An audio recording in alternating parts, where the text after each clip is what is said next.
Hi, my name is Leah, and I want to tell you a story about my funeral, about how I not only saw it, but also disrupted the entire ceremony. I will say right away, it was something, a sight not for the faint of heart. I always considered myself an ordinary girl. I didn't have any special adventures. I lived a simple life with my mother and brother. My father left us when I was 4 years old. I still remember that day. How my mother cried, how my brother freaked out. He seems to have been ready to kill him for betraying mother. Of course, in those years, I didn't care. It was just unpleasant. We were all in a bad mood for a very long time, especially my brother and I, because we were worried about my mother. Personally, I didn't miss my dad, because I didn't have much contact with him.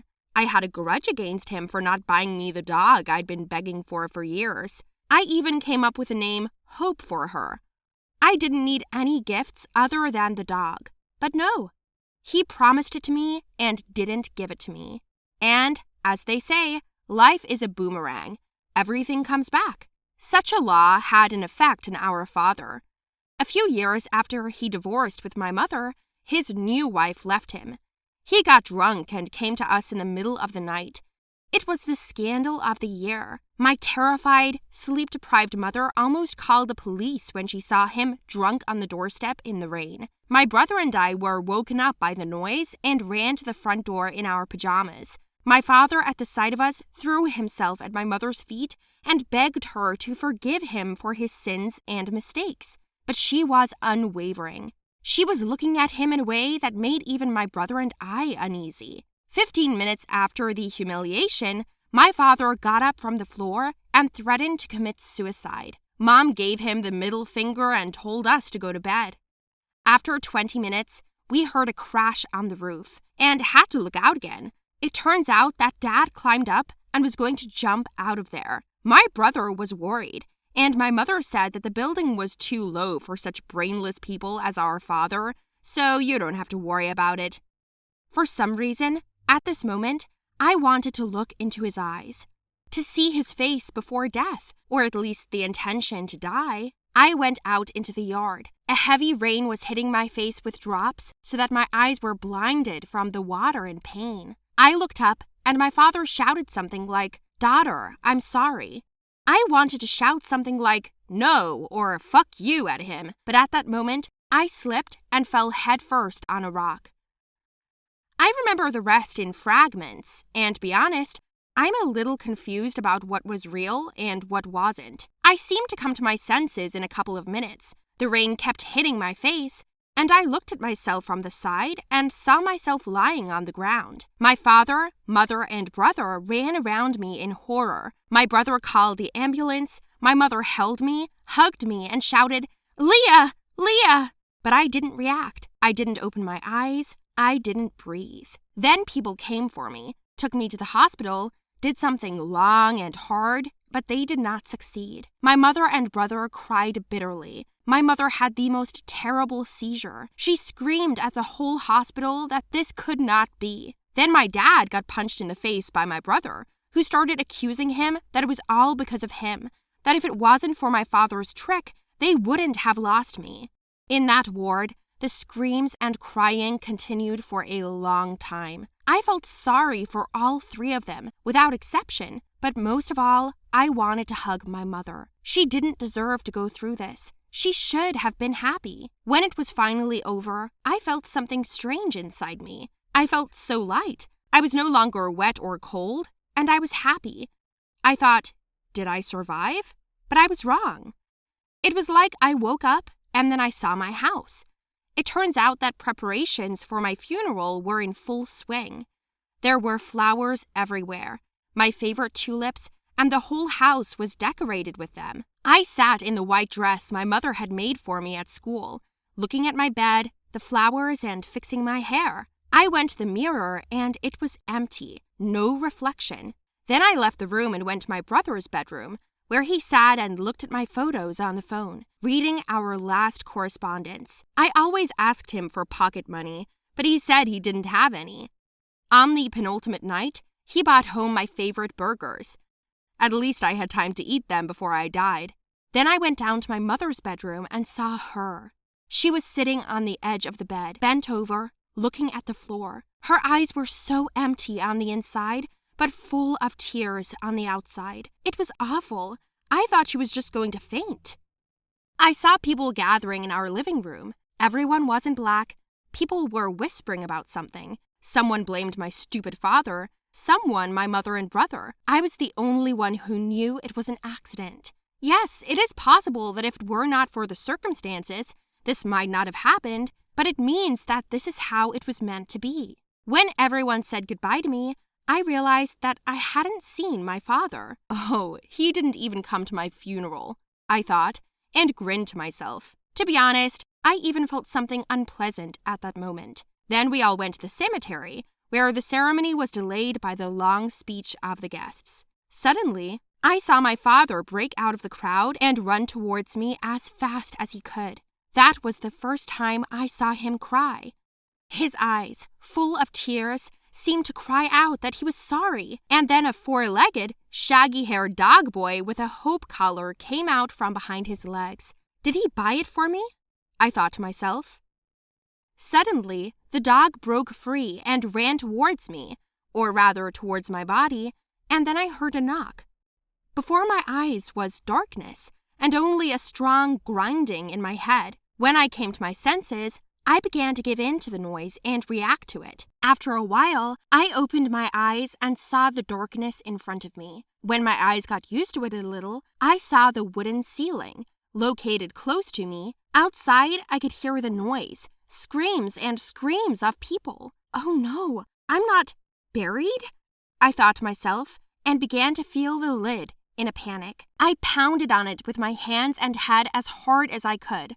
Then I heard the dog barking and started shouting, "Hope! Hope!" At that moment, I was lifted up, and then the coffin lid was opened. I got up from there as if nothing had happened, and then I saw that some of the guests had fallen unconscious, including my parents.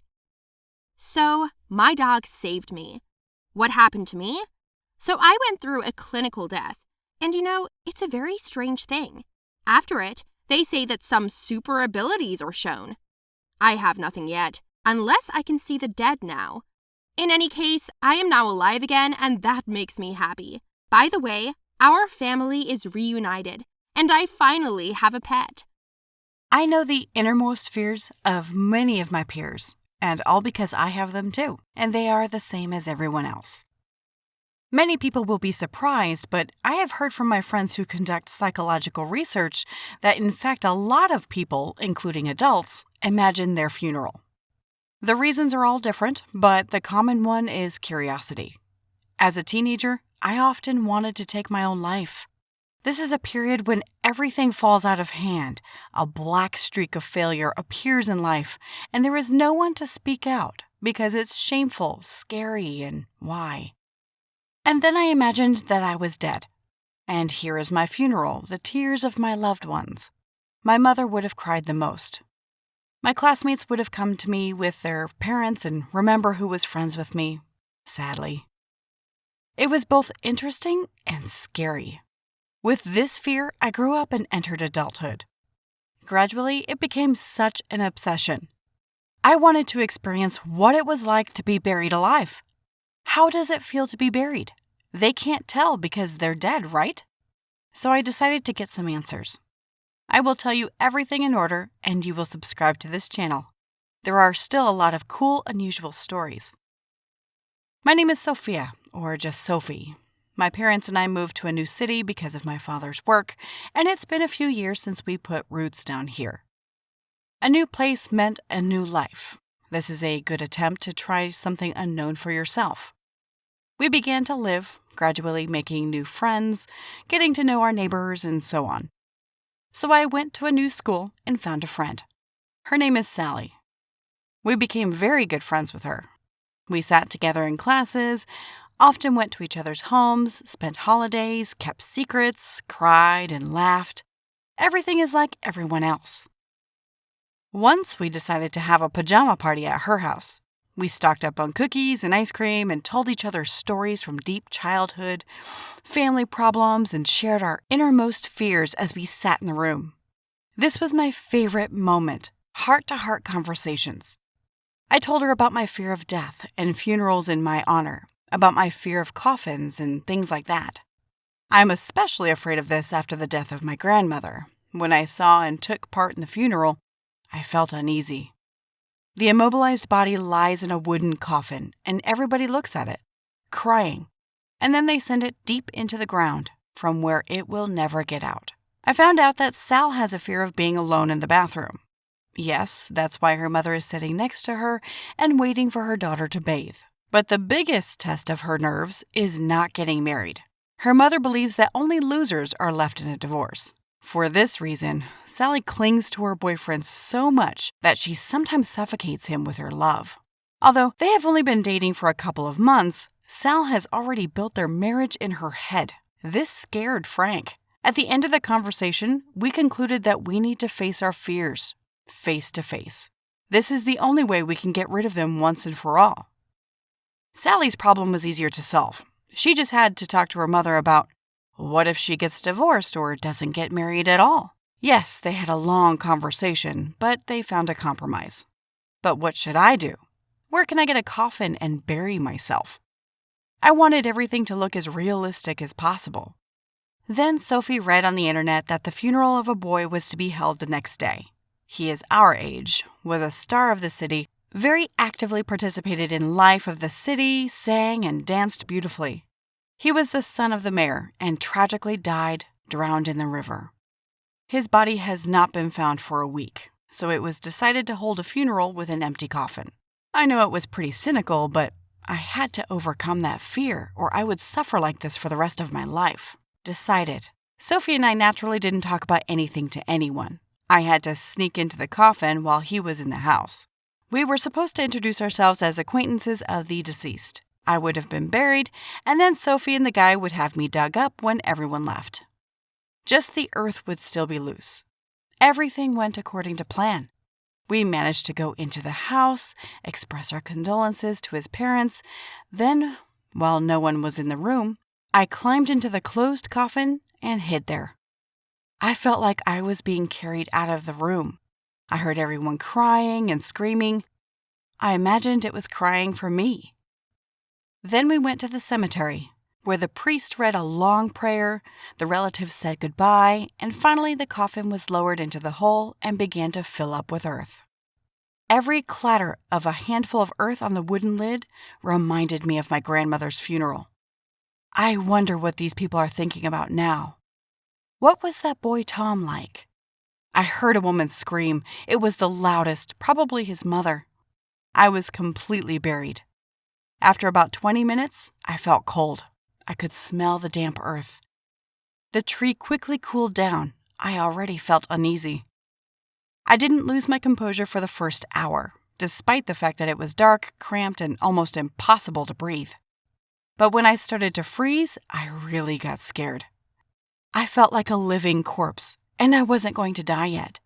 I somehow dialed Sophie's phone, and she picked up the phone and said that not everyone had left the cemetery yet. My parents are still there. Another couple of hours passed, and my limbs were already numb from the cold and from not being able to move. I started panting and panicking. I felt like I'd been lying there too long. I called Sophie again, and she said her boyfriend was on his way. After an eternity, I was really panicking. As if to spite me, my nose itched terribly because of the dust around, and I could not scratch it. It became another torture. I kept calling and calling my friend, and when my phone ran out of battery, it was the last straw, and I started screaming. I yelled as loud as I could. I didn't even hear them dig me up. An eternity later, I heard a thud. It was a shovel. Finally, they dug me out. It was already night. I flew out of this coffin and started screaming that I really almost died in there, why they took so long to dig me out. Then I stopped for a minute and saw two tired friends in front of me. They were covered in mud, with terrible shortness of breath, with shovels in their hands. They were sweating, and they were angry. What? If it wasn't for your fucking idea to go into the fucking coffin, nothing would have happened. Do you realize the risk we ran digging up the mayor's son coffin? What would happen if we were spotted? Do you think we should have dug you up in daylight? my evil friend screamed. It was only then that I realized how crazy the idea had almost caused us a lot of problems. In general, the three of us buried an empty coffin. We managed it by morning. Well, my smart friend told my folks that I was going to stay with her, and her folks that she was staying with me. We bought time. By morning, I was as dirty as they were. Sophie's boyfriend was in shock after that for another month. He was afraid to communicate with me. No wonder. But honestly, I didn't overcome my fear. On the contrary, now that I know exactly what it's like to lie in a tight, damp place, I don't want to die anymore. I decided to appreciate and love my life as it is, because it's so much better than what I went through. Believe me,